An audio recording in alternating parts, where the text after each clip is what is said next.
Good morning, my name is Deborah Coleman.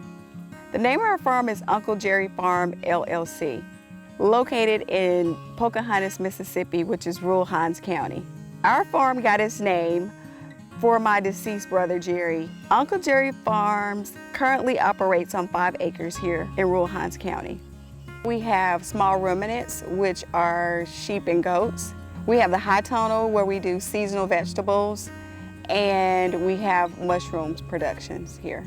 Some of the challenges that we've had here at Uncle Jerry's Farms is access because of water, and the other challenge we've had is providing fencing and protection for our small ruminants.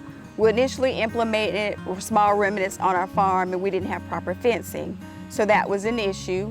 We were able to get funding through NRCS, which is a program through USDA to provide fencing at a cost sharing initiative.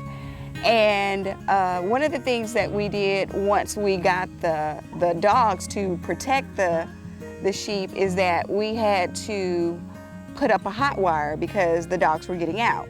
Well, the risk associated with the dogs getting out is that they could have bitten someone, they could have gotten hit, they could have caused liability issues for our neighbors being on their property. And after NRCS provided fencing for us, we were able to protect our animals and keep them away from the small ruminants. We've had issues with access to the back part of our property. As you see coming through the gates, we've had to implement a higher area so that we would be able to get to the high tunnel. And last spring was our first time using the high tunnel, and we learned through this first implementation of our high tunnel that it continues to hold water, even though we have built up this high use access road. So NRCS came out, and one of the recommendations was to go ahead and deplete our summer crop, and before we add our fall crop is to bring in additional topsoil and to add swales to the side of the high tunnel to divert the water so that we will have access to our rows in the high tunnel. So the heavy use pads are put down, and they're also funded by NRCS.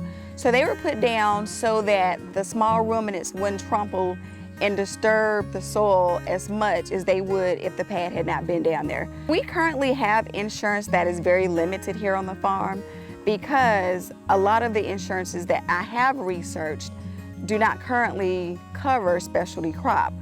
But one of the companies that we're researching now is Whole Farm Revenue, and it will cover not only the specialty crop, but it'll also cover the small ruminants.